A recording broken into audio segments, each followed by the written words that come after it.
Spiritual teacher Adyashanti summarizes all of his teaching and his only technique, his primary technique, as resting as awareness. He says that's all you need to do, that's all you need to be. And I agree, however, there's always a but. If you cannot appreciate, or at least admit, not knowing, then you'll fall out of awareness because you'll be defending a thought that you believe, attacking a thought that you believe, or feeling a need to believe something, to know something. And if you don't have unconditional self-acceptance, then you're going to be dwelling on, pulled out of resting as awareness by conditions for self-acceptance or stories of non-acceptance. The stories, attachments, identification as the author of thoughts, and the labeling from fear, anger, desire, guilt, and regret, sail.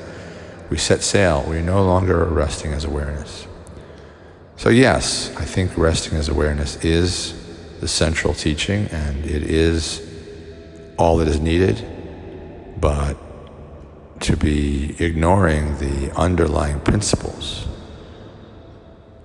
what keeps us away from making this moment about this moment, from resting as awareness, is very important, in my view.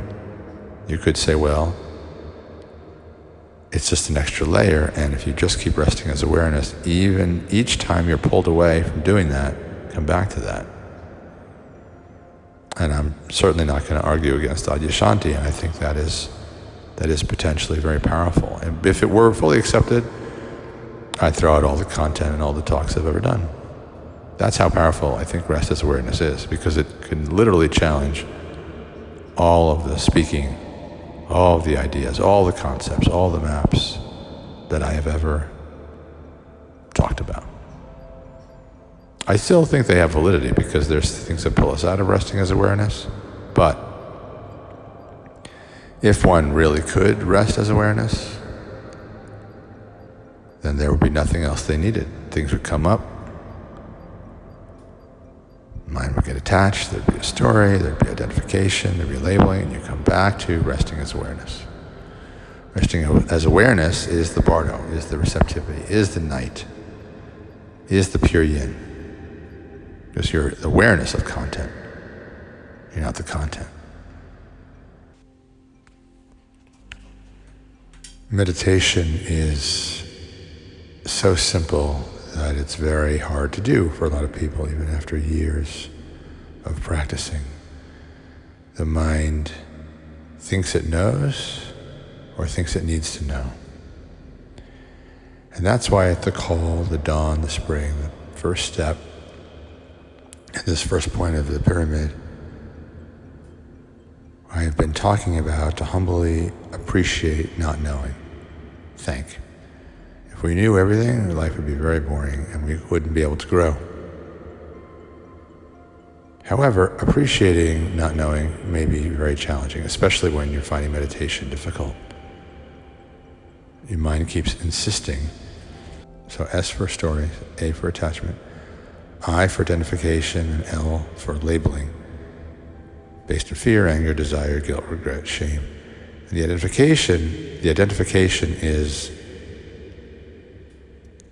identifying as the author and identifying as the subject of the thoughts. It's completely natural to do this, and most people are doing it most of the time.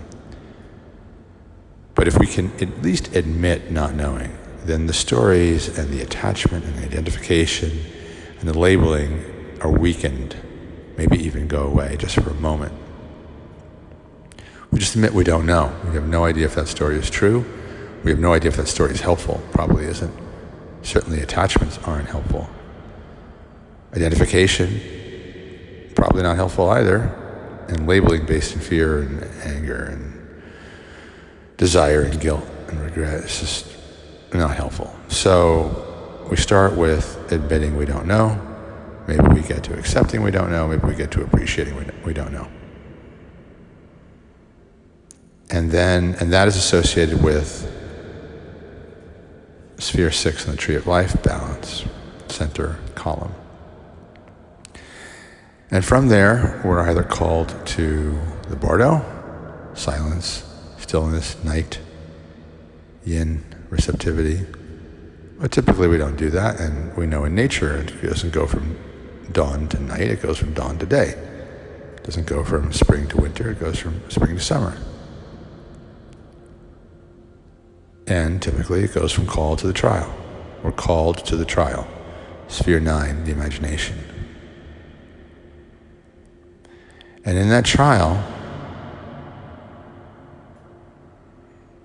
our quote obligation, our job, is to make this moment about this moment. That's our vow of obedience, to make this moment about this moment. We're only here for this moment, let's make it about this moment. No stories, no attachment, no identification, no labeling. And yet, time and time again, we break that vow. We just can't seem to make this moment about this moment unless it's very special circumstances. And why is that? Well, if you go to the third stage, so call, trial, return. Return is the third stage, the fall, the sunset. There's usually a judgment about ourselves or other people, our life, our God. And that's just a projection of having no self-acceptance or conditional self-acceptance. And so, even if during the trial, we did not make this moment about this moment, if our imagination in Sphere 9 was hijacked by a thought, some story, attachment, identification, or labeling, sale, we summon as best we can unconditional self-acceptance, unconditional positive self-regard.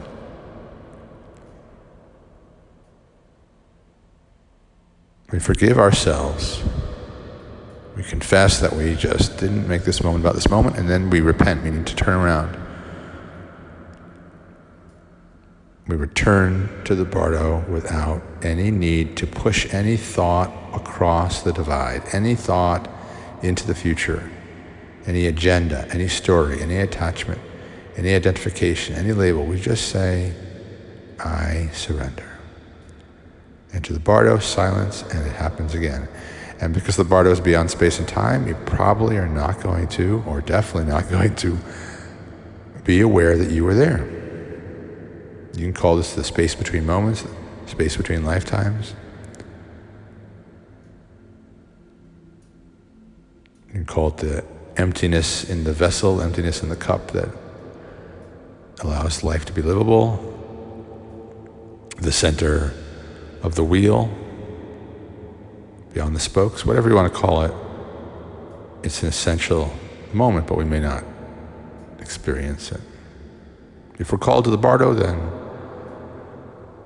we infuse our lives with that yin receptivity, that winter, that night. And then we're willing to return to the trial. And so then the circle goes in reverse. The two other points on the pyramid we don't need to think about during meditation, but it's sort of a grounding principle.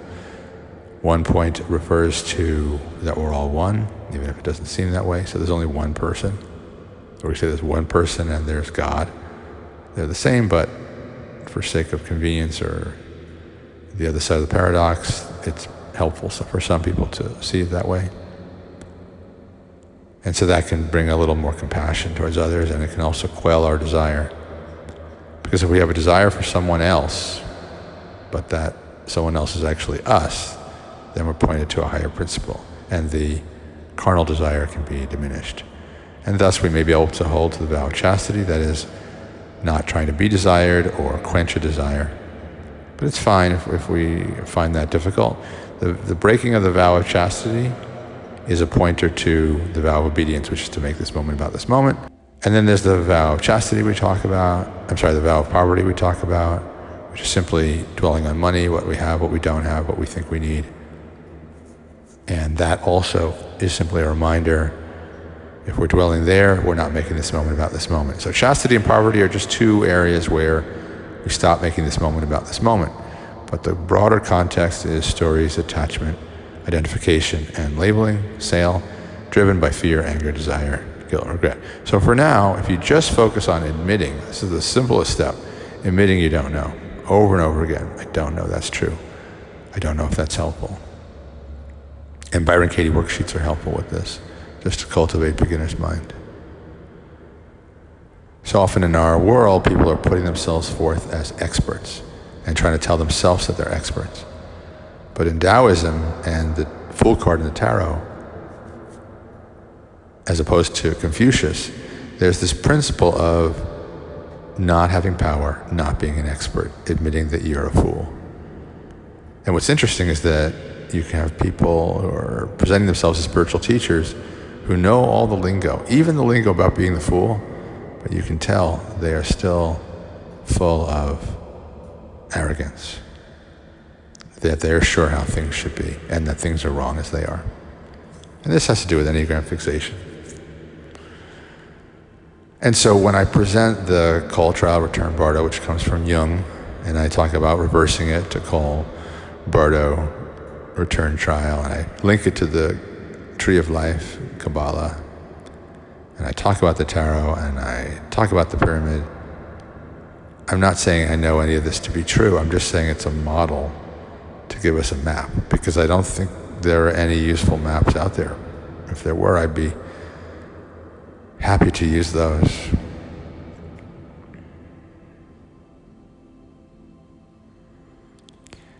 And so, again, all we want to think about is admitting we don't know. And that counteracts the mind's urgency to say that you know or that you need to know. It doesn't matter if the mind is saying you know something is good and you need it and you have it and you should help defend it, or if it's bad and you have to get rid of it. Either way, you're attached.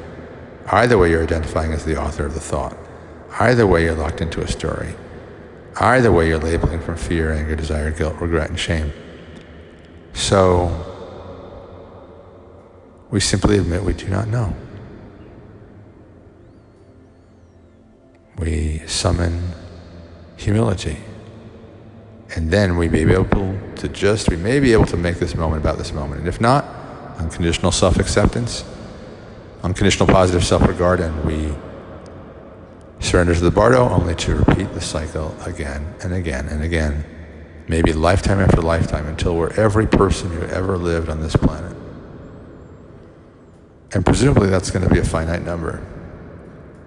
Well, we know eventually the universe is going to run out of steam. The solar system is going to run out of steam. The sun is going to run out of steam.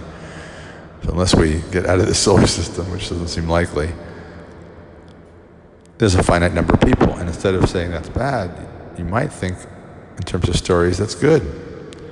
It means that there's a finite end to the number of lifetimes you have to live. And each lifetime you go back in, new stories, attachments, identifications, and labels coming from fear, anger, guilt, desire, shame come up, and as best we can, we accept we don't know, appreciate we don't know, admit we don't know, make this moment about this moment, and find unconditional self-acceptance. Even if we've failed miserably in meditation, if we've failed miserably to make this moment about this moment, we got hooked by another story, attachment, identification, label, and so we have to come back to this lifetime and another lifetime and another lifetime with the confidence and the faith that eventually we will find our way to make peace with the Bardo. Pure yin receptivity, night, potentiality, holding space for all forms, not just living forms, not just non-living forms, but subtle forms like thoughts, like stories, like attachments, like identification, like labeling,